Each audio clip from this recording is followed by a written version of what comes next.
Bueno, buenas noches. Vamos a empezar ya. Mi nombre es Lucía Cavalchini y les doy la bienvenida por parte de Ambulante a esta presentación. Soy parte del equipo de programación. Queremos agradecer el Centro Cultural de España porque siempre nos ha apoyado en todos estos años y es una sede que tenemos muy querida. También al Foro Cultural Austria por haber hecho posible el viaje de Nikki a México, uno de los varios viajes de Nikki a México. Y bueno, pues vamos a ver esta videoinstalación documental en proceso. Estuvimos hablando mucho de cómo llamar, ¿no?, esa pieza cuando la imaginábamos para Ambulante. Se llama Desarraigado y es la investigación que lleva Nikki haciendo ya unos varios años en la zona maya respecto al impacto del tren y lo que está sucediendo alrededor del proyecto del Tren Maya. Dejo la palabra a Nikki. También les recuerdo que pueden consultar la programación de Ambulante en ambulante.org, que es nuestra página web, que las actividades duran hasta el domingo 14. Y bueno, muchas gracias a los voluntarios y gracias a ustedes por estar aquí.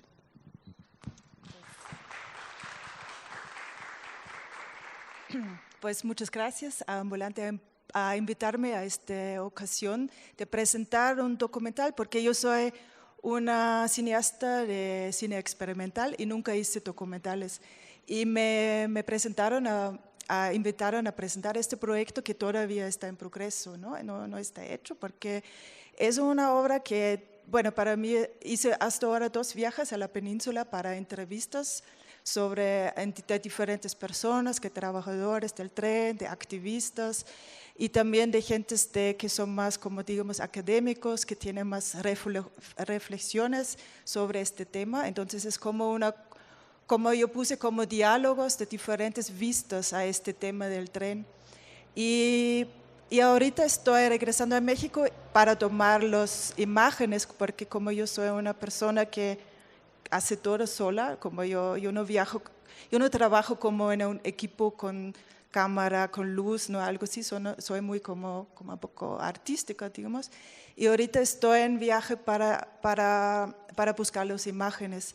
Y hoy esta instalación me da chance de presentar el primer corte que hice de todo este material, que eran en total 80 entrevistas, algunos eran largos como 1 hora, entonces hice un primer corte y estoy muy consciente que todavía está demasiado largo, entonces aquí van a ver 35 minutos de pura hablar. Y bueno, y todos también van a ver, todo es animado y la gente mismo hicieron su animación. No todos, pero también lo hice con niños y algunos yo hice, pero muchos de la gente que tomaba las entrevistas hicieron sus animaciones. Y en el medio voy a presentar todas las imágenes que tengo. Y es como todavía una mezcla de diferentes tipos de animaciones. Para mí también, para que pueda ver qué funciona y qué no funciona. Entonces, eso es como un collage. Y luego también quería invitar a ustedes para preguntas y tenemos un invitado especial que es Ángel Zulup, que es una activista maya. Hola Ángel. Entonces luego hay chance de platicar con él. Y también va a venir Samuel Rosada, que también hice unas entrevistas en esta pieza. Bueno, hasta acá y ya, buena proyección.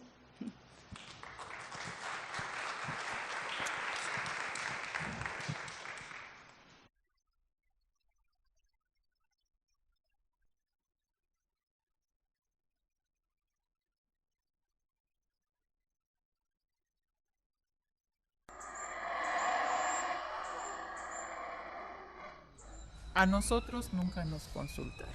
Sí, exactamente ese es el tema. Nunca se dio la información. Pues yo asisto a esa consulta. Fue una mínima participación de gente. No sabían ni a qué iba.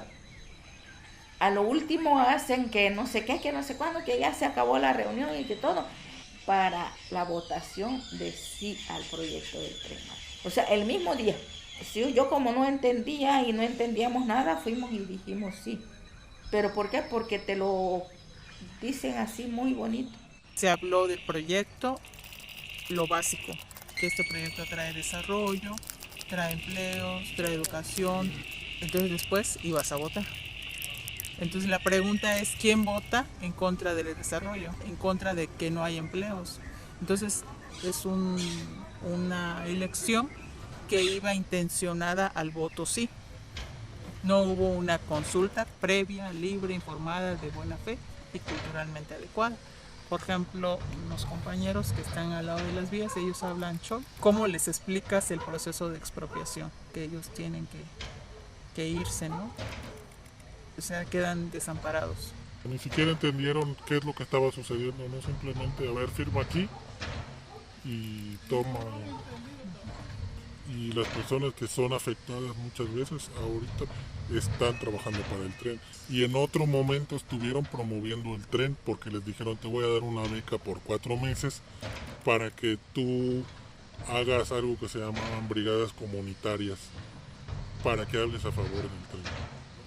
Entonces esos procesos lo que hacen es que pues cooptan, ¿no?, a los jóvenes y les dan como solo la visión positiva de las cosas y no hay como una visión que pueda ser crítica.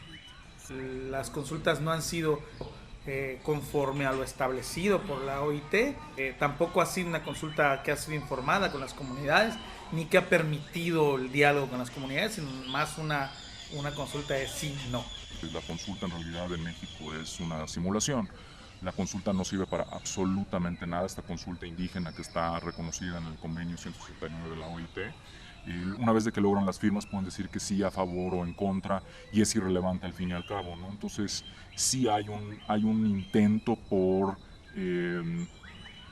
desarticular las comunidades para que no se organicen en contra del tren, y además es en un contexto en el cual las poblaciones rurales en México han vivido en miseria extrema y una degradación del campo mexicano durante más de medio siglo, ¿no?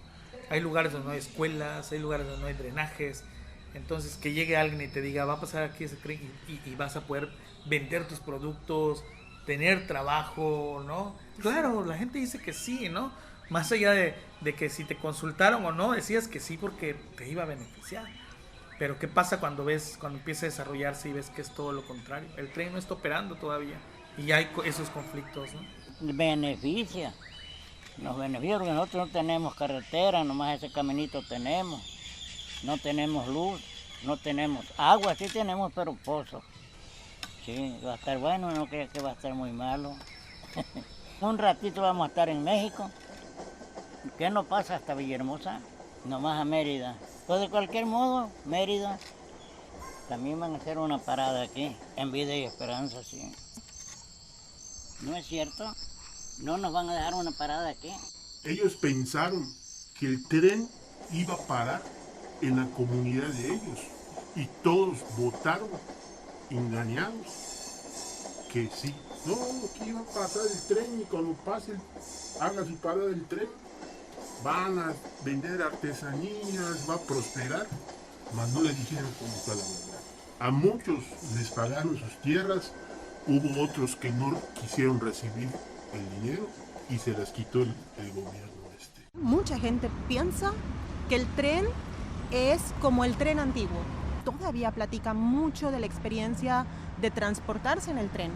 Era un medio de transporte que conectaba todas las comunidades y la gente podía pedir parada, bajarse en la siguiente comunidad, podían subir a ventas, llevar cosas, ir a las vaquerías. Y entonces hay una idea romántica y favorable hacia que haya un tren. No se les ha dicho de manera clara, es que es un tren turístico. No va a haber paradas en cada pueblo, no te vas a poder bajar, o sea, el tren va a venir de la zona arqueológica de Chichén Itzá, ¿no? Pasar a Valladolid y de ahí a Tulum, ¿no? De cierta forma, pues el Estado fue muy inteligente porque jugó con la memoria histórica, ¿no? Ya se dieron cuenta las comunidades que como tal el tren no va a traer algún beneficio dentro de las comunidades, ¿no? Y sí va a traer, por ejemplo, división física, problemas como inundaciones posiblemente porque creas una barrera física, ¿no? Que el Tren Maya es un megaproyecto donde implica el tramo que conecta 5 estados del país, ¿no? Donde aproximadamente se habla de más o menos 1500 kilómetros de recorrido de un tren, con aproximadamente 19 estaciones también para poder desarrollar allá polos de desarrollo o ciudades sustentables que le llama el gobierno, ¿no? Y es un proyecto de regionalización que además cierra todo el Golfo de México, que va desde la punta de Florida hasta Cancún, ¿no? Entonces cierra todo el Golfo de México en un corredor industrial, económico, donde pasan gasoductos, donde pasan trenes, donde pasan los corredores económicos, que tiene el paso de una de las fronteras más circuladas del mundo. Son los dos grandes proyectos, un corredor industrial en el centro del país que conecte el Atlántico con el Pacífico para transportar todas las mercancías y poner en medio pues toda una zona industrial de maquilación de productos para que salgan listos del otro lado, ¿no? Cuando Fonatur plantea este tren, se plantea a los ojos o de manera pública como un tren turístico. De ahí el nombre Tren Maya. Y se vende así como una primera instancia, pero en el proyecto de Fonatur dice que solo el 30% va a ser turístico y el 70% va a ser de carga, ¿no? Entonces, ¿y qué es lo que carga? Dice Fonatur, hay 14 productos relevantes para la importación y entre ellos destaca el cerdo, el otro es la palma africana. Ese proyecto de integración que no era antes con el ferrocarril tiene cientos de años. La diferencia con este tren, además de las múltiples disputas que hay entre empresarios mexicanos y capital estadounidense más que nada, es que se divide por tramos. No es un solo proyecto, ¿no? Son varios proyectos chiquitos que se dividen a capitales distintos, a empresarios distintos, a grupos políticos distintos, y también rompen los permisos de esa manera, los permisos ambientales. Entonces ya no existe un solo permiso, ¿no? Pero también está involucrada la Sedena en la construcción, pero va a quedar como operador también del tren. En principio, tú no puedes darle al ejército a que entre una actividad económica porque no es su papel. Y hay una modificación del reglamento para que el ejército pueda ocuparlo sin necesidad de pasar por un proceso, ¿no? Pensamos eso no se puede, eso es ilegal, ¿no? El gobierno mexicano, para evitar, en este caso, tropiezos y atrasos en su obra, ha implementado varios decretos y acuerdos. En esos acuerdos y decretos ha ido de la mano con el ejército. Por eso ha ido formando varias líneas de darle la autoridad y responsabilidad del ejército, principalmente en la parte de crear una empresa que se llama Olmeca Mexica Maya y que esta empresa va a ser la responsable de la administración, promoción y de la recuperación de la inversión del Tren Maya por parte del gobierno mexicano. Es decir, los militares van a ser los que están fungiendo como si fueran los dueños o los patrones como una empresa. El gobierno hace otro decreto donde le permite al ejército no más hacer la administración, sino también la obra. Y ellos son los que a su vez subcontratan a otras empresas para hacer esto. Detrás de esto pues está el militarismo, pero también en el supuesto justificativo del gobierno de López Obrador es que le da supuesta seguridad a su proyecto. Esto viene acompañado de otra ley. Quisieron legalizar de la represión, la ley de seguridad interior, de que te pueden matar si protestas. Y entonces digo, no manches, esto va a implicar de que haya una guerra civil. Y esto es, para nosotros es de lo más grave, ¿no? La llegada de los militares. Porque antes nunca veíamos militares en las playas. Y es una sensación muy fuerte ver ahí a gente armada y ver que los turistas se toman fotos y los niños. Y en la península, la mayoría de la gente todavía confía en los militares. O sea, ve bien que lleguen militares. Porque aunque sabemos que han realizado acciones en contra de la población, siento que no ha habido, al menos aquí, una memoria histórica que pueda determinar que realizan acciones como negativas, como en otros lugares sí ha pasado en México, ¿no? Entonces, de cierta forma, el respeto se mantiene, ¿no? Y pues todos dicen, ¿no? Pues son militares, no hay que meterse con ellos. Y aquí en esta región, la estrategia para la entrada de militares es a través del servicio a las escuelas. Los militares van a pintar las escuelas, hacen jornadas para corte de cabello en los pueblos, están con una estrategia de penetración muy fuerte. La gente pues lo ve bien, o sea, todo fue a partir del tren. Entonces ahorita que entra la milicia es otro tema porque también menos la gente habla. Y si agregamos al narco, menos. Entonces hay como un caldo que se está cociendo acá, muy fuerte. Entonces, si fuera solamente el tren, pues dice uno, pues es como un autobús más. Hablan de transformar la península. En ese aspecto se han sido muy claros, ¿no? El Tren Maya no es un proyecto de tren, es un proyecto de reordenamiento territorial. Lo que quieren es generar un control geopolítico de esta zona. Para poder hacer uso de todos los recursos que tenemos como pueblo y que durante muchos años hemos ido cuidando, ¿no? Entonces nos parece como muy alarmante y muy preocupante que aún no se quiere entregar la información precisa sobre ese proyecto. Y pues este reordenamiento territorial pues no es más que modificar la propiedad de la tierra, ¿no? Que es algo que se inició en México desde los años 90, en el año 92, con la transformación del artículo 27 constitucional, ¿no? Y que ahora cuando se habla de reordenamiento territorial, pues pretende justo modificar eso, ¿no? O sea, que haya zonas económicas especiales, que haya corredores, que haya la posibilidad de crear zonas urbanas en donde no es posible crear una zona urbana de acuerdo a cómo está estructurado el ejido, ¿no? Sino pretenden hacer ciudades nuevas, ¿no? O sea, pero lo que más preocupa es esos centros poblacionales, ¿no? Es ese modelo de desarrollo de urbanización. De hecho, hay un pueblo que se llama Plan de San Luis.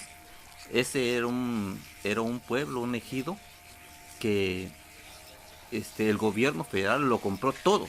Nomás le dejaron el área donde está su casa y lo demás es del gobierno federal ahora, propiedad de la Sedena, porque ahí van a desarrollar un complejo turístico.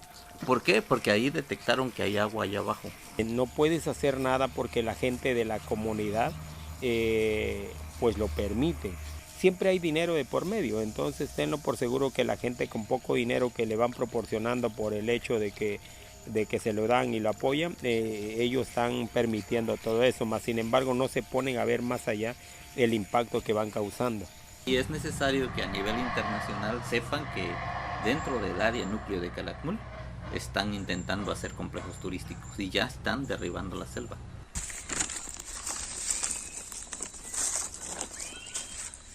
Estos son los edificios, 4 edificios, con estos son 5. Este es estacionamiento y es estacionamiento también. Ya veo. Bueno, estamos aquí en el kilómetro 49 de la carretera que va de Nuevo Conguas a la reserva de Calakmul. Podemos observar cómo están talando árboles. Y recordemos que esta es una reserva de la biosfera.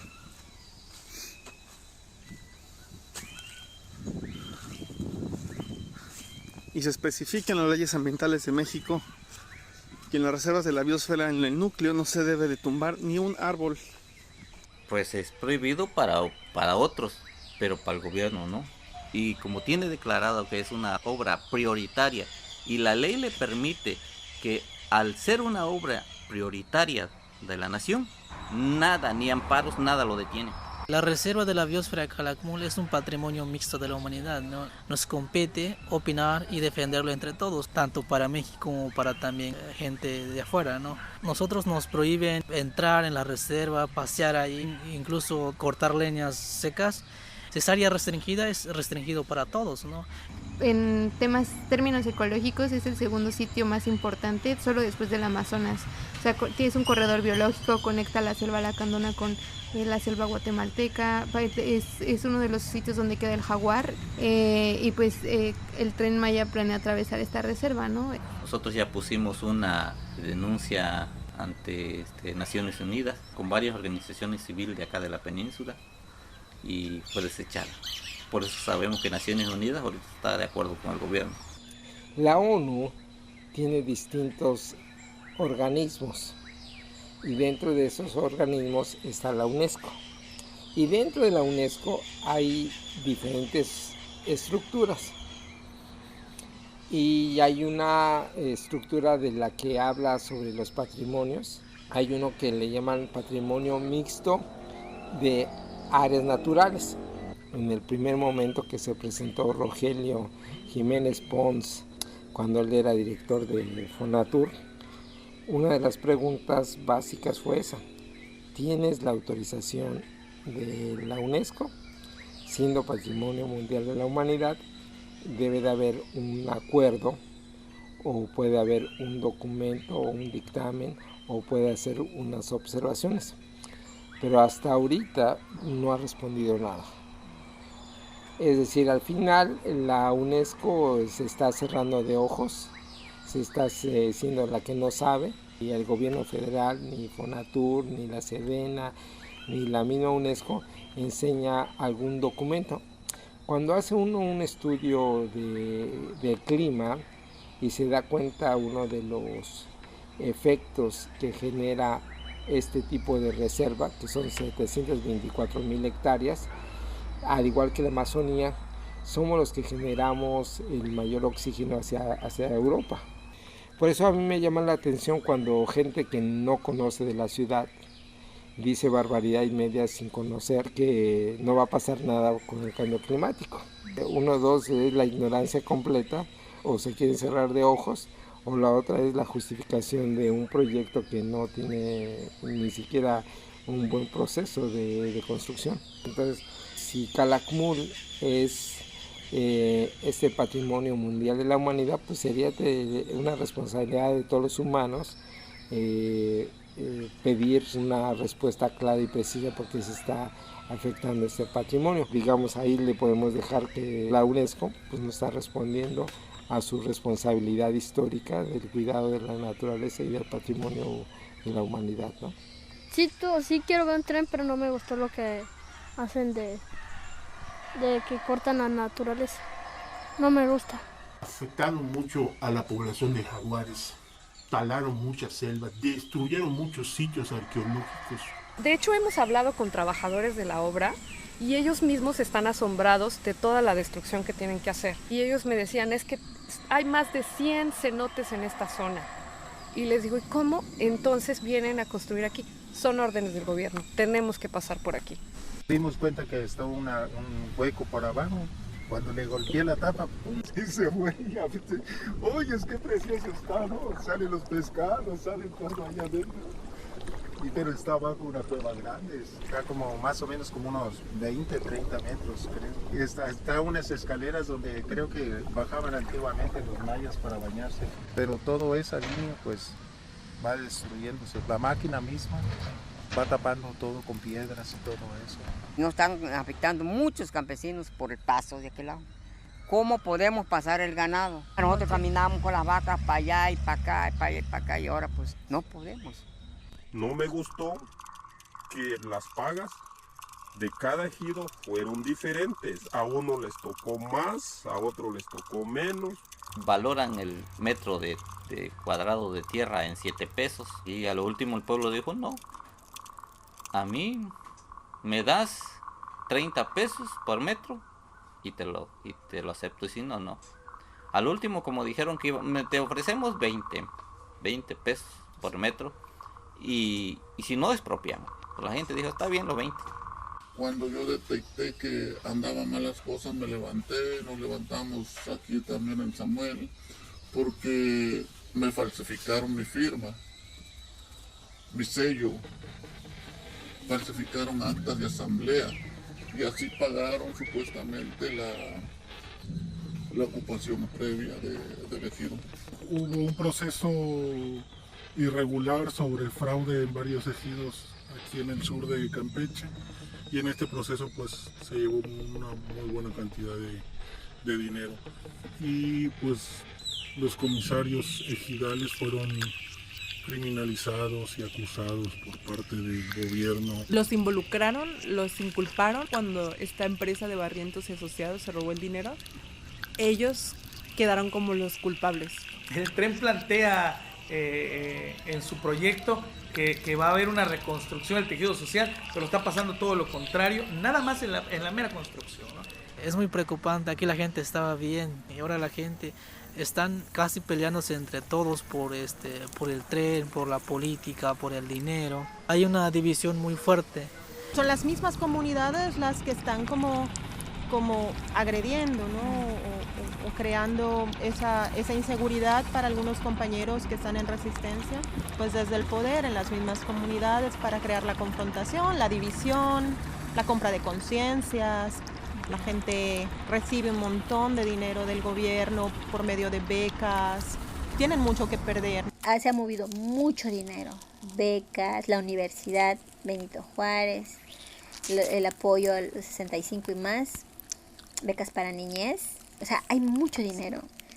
Y es como decir, ¿cómo ir en contra de esto que me está ayudando ahora? Que ahora sí me está ayudando. O sea, es una tristeza y a la vez rabia, impotencia en saber que todo lo que utiliza el gobierno prácticamente jugó con la necesidad de la gente. En México matan a los activistas, ¿no? Y justamente lo hacen como para que todos se enteren, ¿no? Como murió tal persona en defensa de tal y que se conozca, porque no queremos que alguien más lo haga, ¿no? Ese es el terror, ¿no? Y que eso ha sido, yo creo que historia desde la conquista, ¿no? Te trabajo psicológicamente para que pues no te levantes. Esa estrategia de dividir y vencerás ha sido la estrategia que ha utilizado el PRI desde hace muchos años. Entonces, cuando llega López Obrador a la presidencia, utiliza esta misma configuración política en la que se encuentra México. Divide la península, pasando todo por tramos distintos, cambiando las rutas, no haciendo claro, no siendo transparentes, entonces no saben por dónde luchar, qué es lo que hay que hacer. Meten confusión a las comunidades y en medio de la confusión ya derrumbaron quién sabe cuántas hectáreas de selva y están construyendo el tramo del tren. Y una de las cosas que estuvieron haciendo fue contratar un bufete de abogados o contratar a personas que iban a tocar a las puertas, ofrecerles ciertas cosas, ¿no? Construyeron unas casas mierdísimas en la península en la cual ponían las hamacas en las esquinas. Entonces son gente que ni siquiera sabe cómo viven las personas en la península de Yucatán. Pero lo que sí tienen muy claro es la idea de cómo dividen las comunidades, que es algo que ha operado por muchísimos años y es una estrategia que vieron después de la llamada Guerra de Castas, cómo lograron la división también de las comunidades mayas.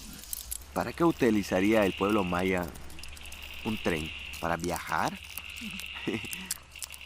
¿Será que para eso necesitamos un tren, para que viajemos, ¿no? Entonces ahí está la mentira, ¿no? Porque los que realmente necesitan un tren son las empresas.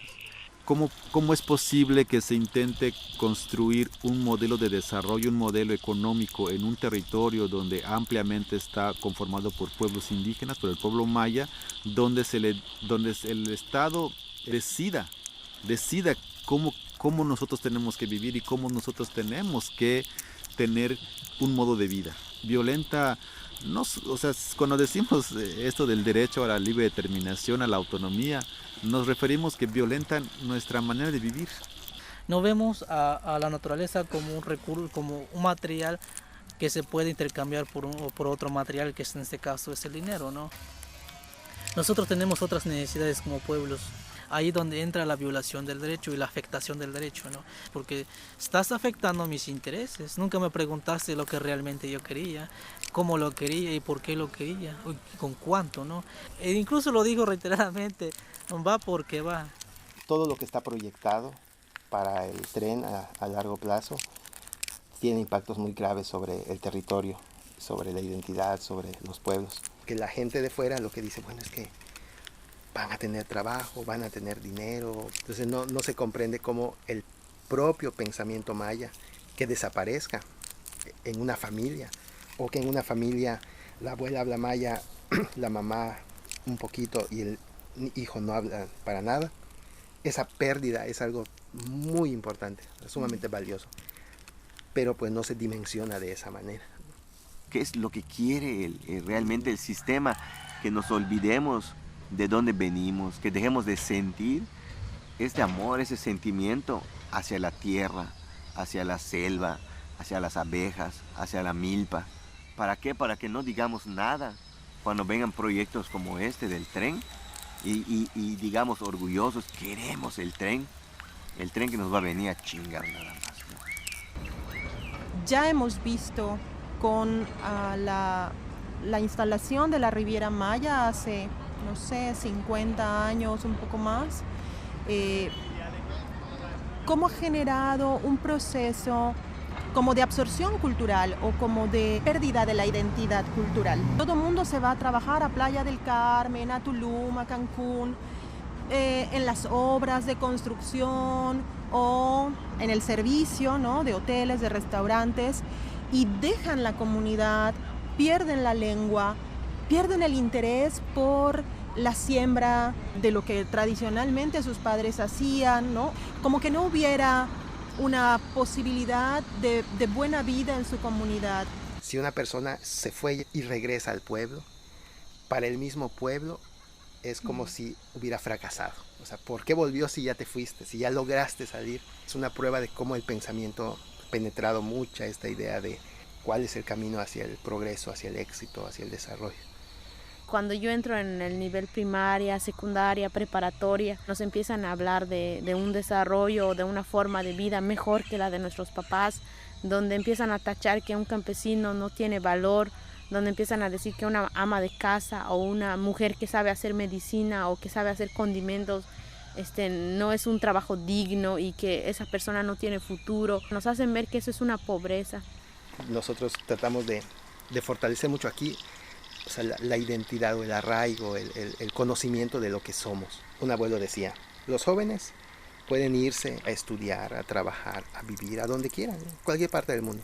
Pero si tienen sus raíces muy firmes, muy fuertes, como los de la Ceiba, decía, aún yéndose, van a mantener ese vínculo y ese amor por el territorio y ese cuidado de la vida. Porque la enseñanza más grande de los abuelos es que todo tiene espíritu, o sea, todo tiene guardianes, todo es sagrado, ¿no? Entonces la tierra es sagrada, el agua, la selva, los animales. Por eso los abuelos, cuando van de casa, lo primero que hacían era, al sacarlo del pib, que es este horno bajo tierra, la ofrenda.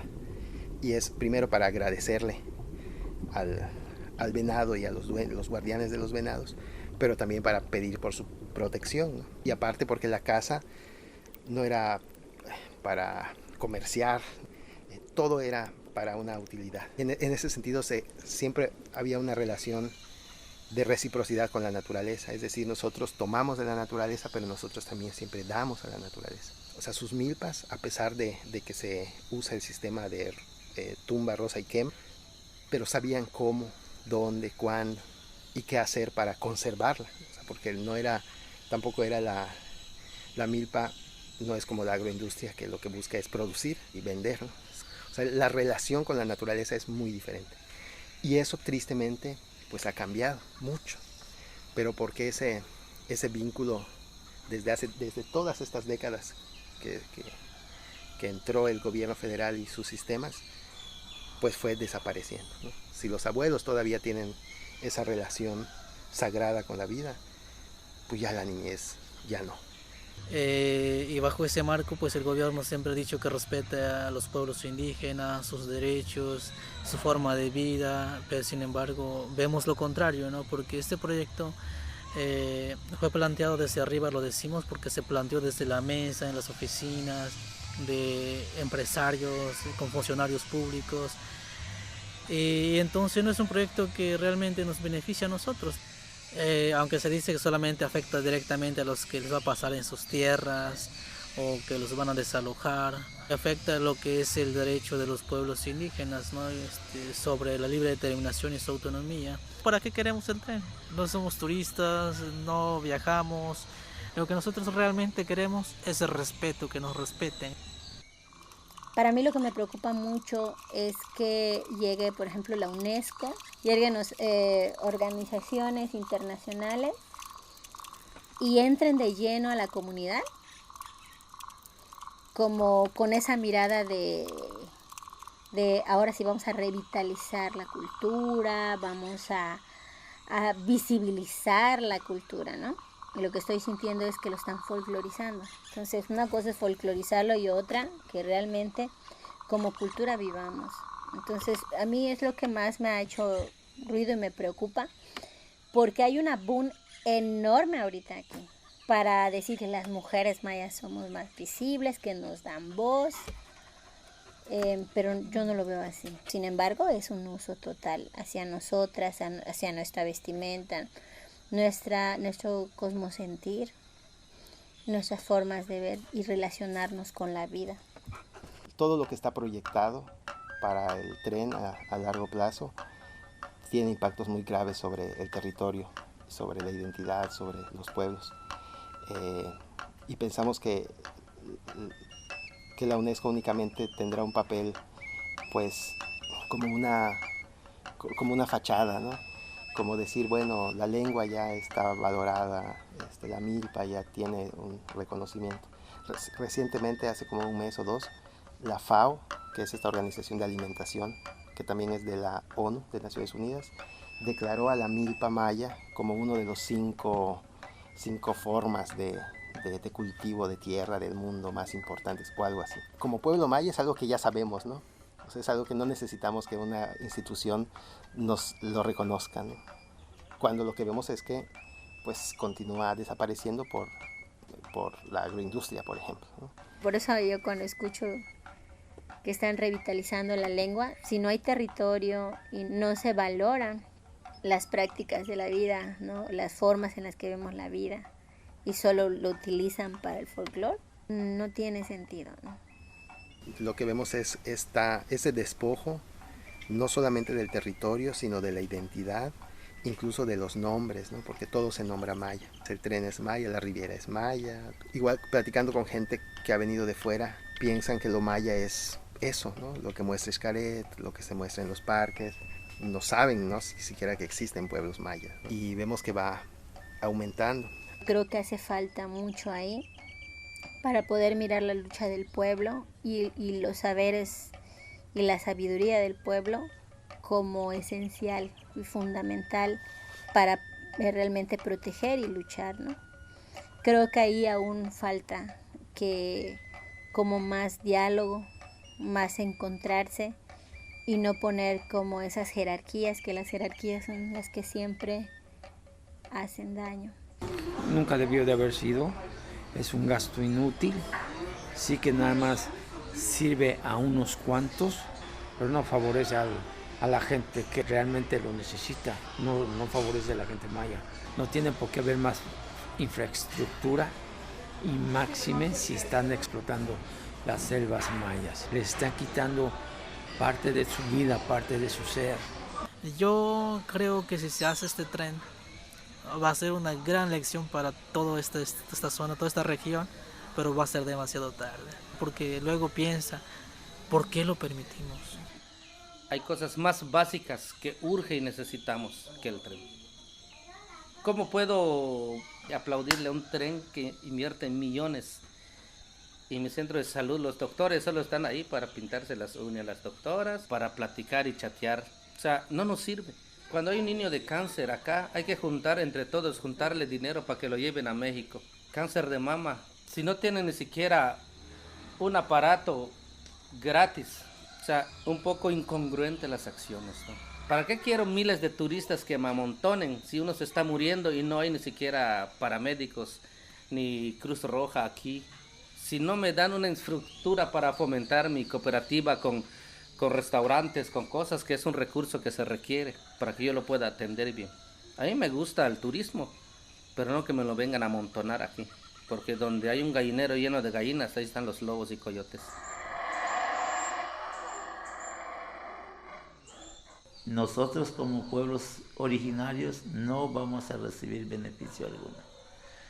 Vamos a ser esclavos, trabajadores, entonces eso es lo que visualizamos con el Tren Maya.